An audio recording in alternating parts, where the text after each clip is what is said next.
Hey guys, it's Shanen from Shanen Shelf, and welcome back to my channel. I am still in Illinois in kind of a temporary position. I am sitting down here next to my books today, but I am sitting in the room that I have done the last couple videos in. But either way, today I'm gonna pretty much do the first of my end of year videos. I will have a few more of these, so please feel free to subscribe and stick around if you're new to the channel to see those. And I'm sitting on 83 books right now. There's a chance I'll finish a couple more books for the end of the year because I got a couple more weeks as of this time. But I have read 50 new authors this year.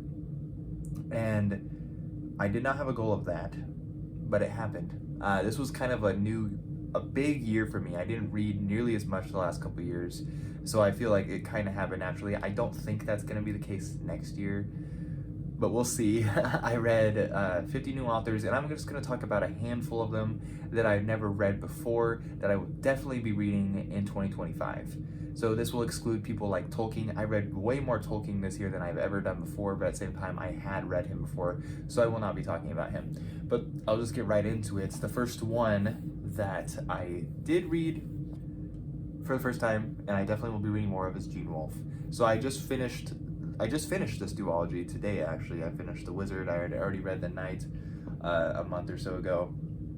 And super enjoyable. I think I may have enjoyed the first book more. And I've been aware of Gene Wolfe for some time now, honestly.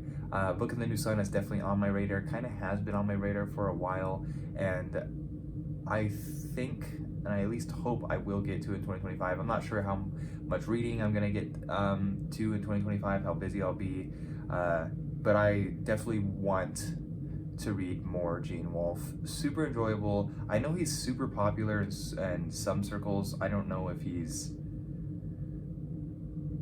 like cream of the crop for most fantasy readers. I guess you'd have to let me know if you're a fantasy reader, but I at least very much enjoyed his work and look forward to reading more of his stuff.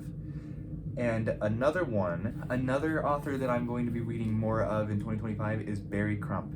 Now, for those who are not New Zealanders, and I'm not a New Zealander, obviously, you may not know who he is. The thing you're most likely to know if you're an American like me is if you've seen the movie Hunt for the Wilderpeople. That was based off a Barry Crump book called Wild Pork and Watercress, which was amazing. I read that this year relatively recently, and I'm pretty much just about finished with another book by him, A Good Keen Man, which was actually his very first book he wrote in 1960.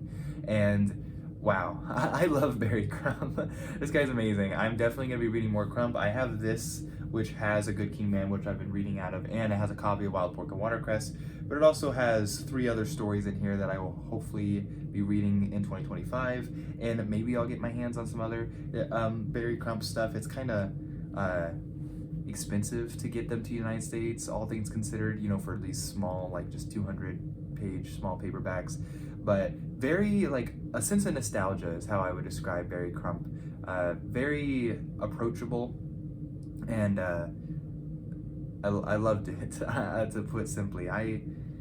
He's talking like this Bushman stuff, which is not super relatable personally, as far as direct subject matter translates to my own life, but it's super enjoyable. It's got this, like, it's relatively foreign because the setting is always in New Zealand, but at the same time, it doesn't really feel all that foreign. Again, it's kind of this sense of nostalgia, and coupled with that, it's kind of this sense of familiarity that Crump just exudes. So definitely will be reading more Barry Crump, and I can definitely recommend Crump. I can recommend all these authors that I'm talking about. I mean, if I'm willing to read more next year, I mean, that makes sense. And to keep in mind, a lot of these authors I've read were just more like academic works or nonfiction works. Like, lots of those guys I'm probably not going to read too much of to begin with, just because I don't think about, oh, I'm just going to read another book by this guy, because why not? I mean, that has happened. I have read multiple works by people who write nonfiction and stuff. It's just not usually what I think about.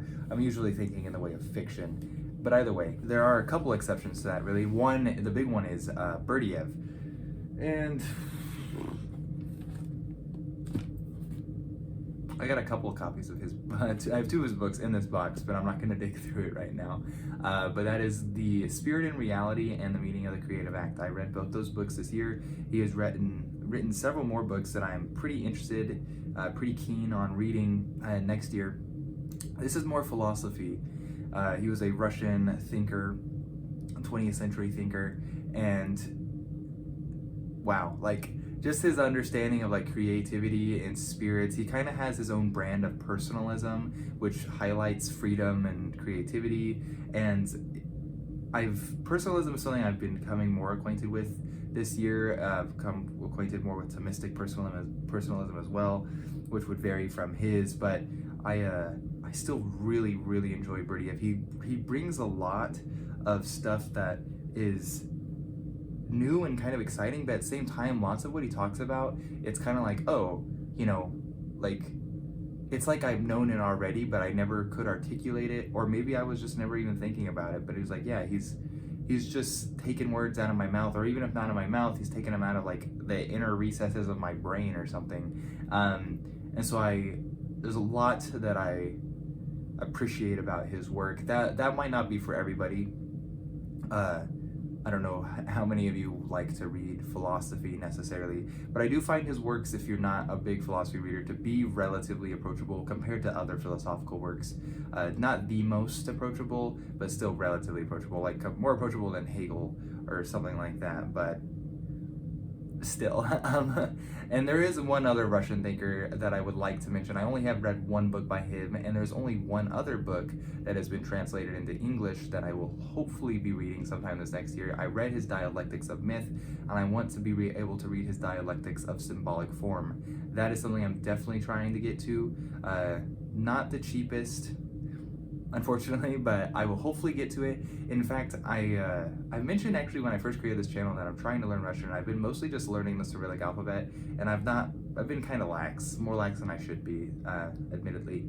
But I am hoping to learn Russian and maybe take that more seriously, take it to another level. I got my brother, who I'm staying with currently, to agree to do that, so we can teach his kids. His kids are half Russian because his wife is Russian, and so she's a native speaker, although she has lived in the States for most of her life at this point. She can still speak Russian, and her parents certainly can as well, who are also in the States. And so that would be awesome. I think it would be good for his kids who are half Russian to be able to speak Russian, and by extension, I'm willing to do it. And hopefully I'll teach my kids, have my wife and kids on board as well. I pretty much have gotten them to agree, but we'll see when that really gets into full swing, and then maybe when that happens, although I don't know if it would be happening as early as next year, I can start reading people like Dostoevsky in Russian, and I can perhaps read more Losev in Russian, because lots of his stuff has not been translated into English, as opposed to Berdiev, who has had a lot of stuff translated into English. Now, the last guy I want to talk about, I don't have any physical copies of his books. I am expecting one soon, because my wife was nice enough to buy me a copy. I have listened to his books on audiobook, and that is D.J. Butler. So, D.J. Butler has written 18 novels, and I read 3 of them this year. Witchy Eye was the first of the Witchy War series, and there's like a soft trilogy, which is Witchy Eye, Witchy Winter, and Witchy Kingdom, and then Serpent Daughter was book 4. I have not read that yet, but I'm hoping to read it sometime next year, and maybe read more of his novels. On top of it, he has written 3 books on pretty much Mormon scholarship, like theological scholarship. He wrote 2 of them about 20 years ago, and I don't have copies of those, but his most recent book that came out this year, I listened to it, and I'm like, I really need to get a copy of this so I can like annotate it or have it in front of my face at least. It's called In the Language of Adam, and it's been amazing. So I am hoping to finish that, maybe get to his other books, his other theological books, and then perhaps read more of his novels as well. I actually met him in February. I don't really know him. He wouldn't remember me, I'm sure, but I shook his hand. He's like 6'7". I'm 6'3", for those that don't know. I mean, you don't really get that on camera, but this man was bigger than me, and I usually notice when someone's bigger than me because I'm above average height, although I don't think I stand out too much because I'm not ginormous, but this guy was ginormous, and his hand like engulfed mine I have pretty big hands, all things considered. His hand engulfed mine when we shook hands, and made me feel small, and that's not something I'm used to feeling in many ways. But either way, DJ Butler, nice guy, very interesting. Definitely interested in reading more DJ Butler, and that's pretty much all I have. There are others that I would like to read more. Mark Jessup, I really enjoyed his books. I read them pretty recently, and he doesn't have any more books published. Same with Liam Hall. I would love to read more of his, but he doesn't have any other books published. And so maybe if they do, I'll read them. And then there are people that I still am hoping to read for the first time next year, like John Gwynne and maybe Ian Banks and what have you. Either way though, 2025 should be a good year, and I at least know where to start for some of these authors because I got introduced to them this year and they were phenomenal, and I will be reading some more of them, and I can recommend that you read some of them as well if they are of your, up your alley pretty much. By the way, I've been training. Expect some more end of year stuff. I'll have a top 10, and I'm gonna do like Sam from Sam Not So Wise did. Almost, it made me think like an Academy Awards type thing for like best in category books, and I'm gonna do something like that I have mapped out, and then I'll do my year in review and goals for 2025, which will mostly go over goals I set for myself this year, which I haven't talked about on this channel before. But either way, I'll see you guys next time. Please have a good one, and I hope you guys are having a good holiday season.